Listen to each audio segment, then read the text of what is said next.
Ever catch yourself wondering, why did I say that? Why did I do that? Why could I not stop myself from saying or doing that?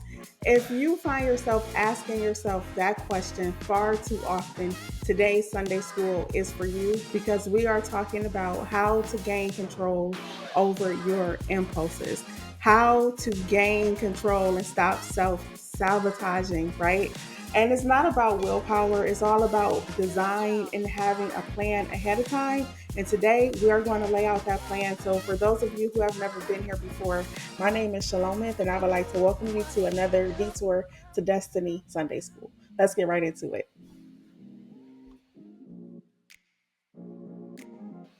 So, today is the first of our Principles to Live By series, and today's principle is coming from Proverbs chapter 25, verse 28. And it says this, it says, "He that has no rule over his own spirit is like a city that is broken down and without walls." So, what does that mean? Think about a city and think about the walls that encompass a city, and let's just say like the Roman time, the Roman Empire. The walls that surround the city are the first line of defense against outside enemies. So the walls that surround a city, a country, those walls are put there as a form of protection. So this verse is saying that a person who has no impulse control, or a person who has no control over their own spirit, is like a person who is like a city without protection, meaning that you're a liability, meaning that you're left wide open to threat. So it's important that we get control over our impulse, over our own spirit, our own souls, because that control is our first line of defense. It's the first thing that we need to have in place to make sure that we're protected from ourselves and that we're protected from outside influences. There are three things that we're going to go over today that give you the power to rebuild that wall of protection around yourself, to build up your defense, right? To have control over your impulse. The first step in impulse control is to name the impulse, right? So the first thing you want to do is you want to name the urge. You want to state and declare it's just an urge. It's just an urge to what is this? This is just an urge to eat the ice cream. This is just an urge to call him or call her.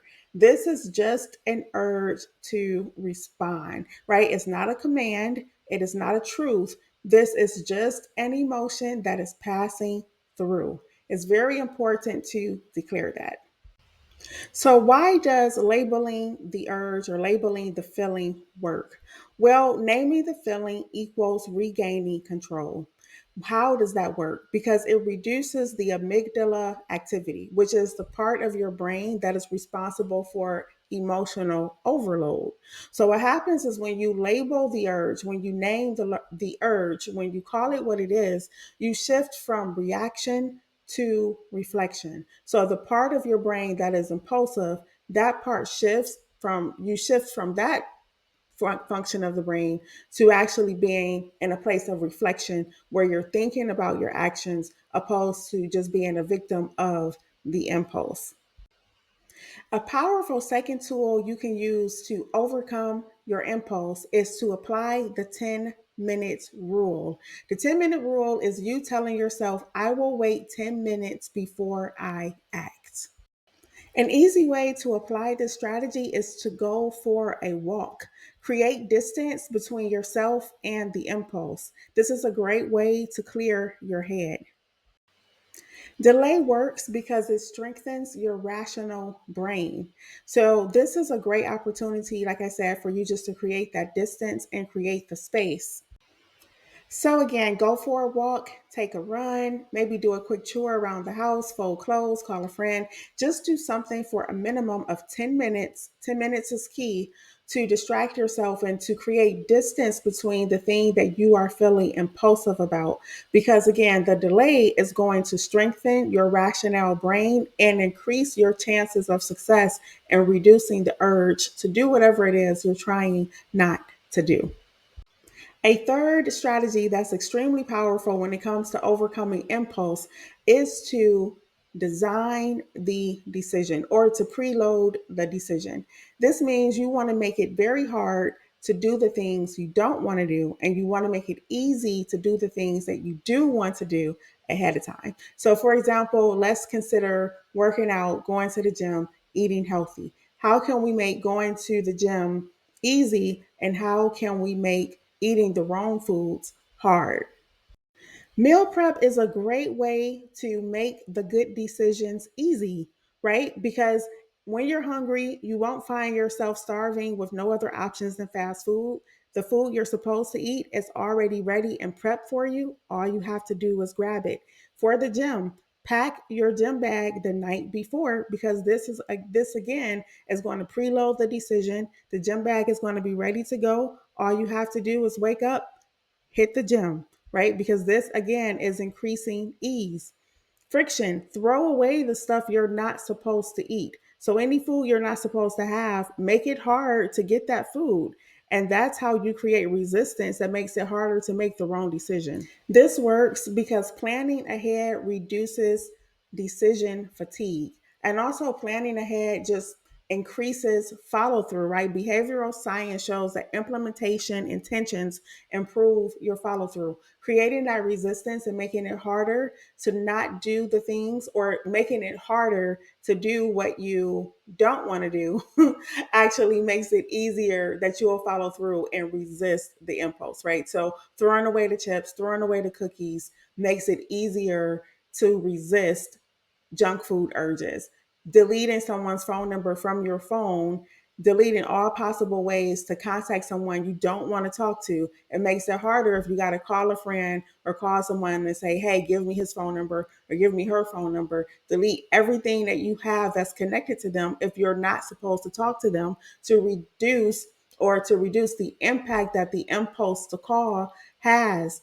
Anything you can think of. So just kind of go through the things that you constantly struggle with and make sure you give yourself the tools to either create resistance so that it's harder for you to do what you should not do, or either plan ahead of time so that it's easier for you to do the things you desire to do, right? Hey, quick interruption here. If you haven't already subscribed to the YouTube channel, I invite you to subscribe because it helps the channel grow. And if you are gaining benefit from this video or any of the other videos, it helps a lot. Back to the program. Hey, the takeaway from this is you don't need to be perfect. You just need to be aware, prepared, and intentional. That's really all it takes to gain success and progress and gaining control over your impulses. You can do this.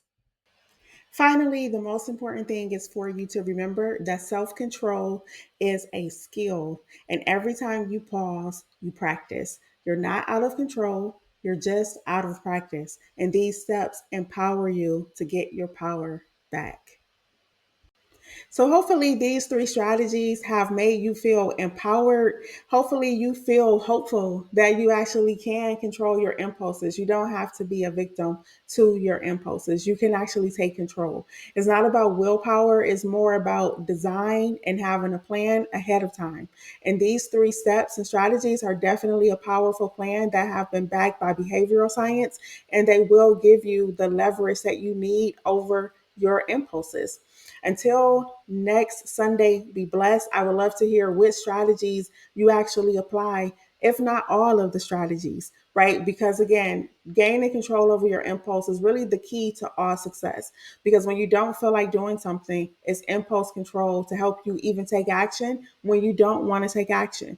Impulse control is all about not doing something when you want to do it, right? And when in terms of temperament and just stepping away from things that you know are not best for you, but for whatever reason, maybe your temper is hot in the moment, or maybe you have a strong urge to eat something, do something that you shouldn't.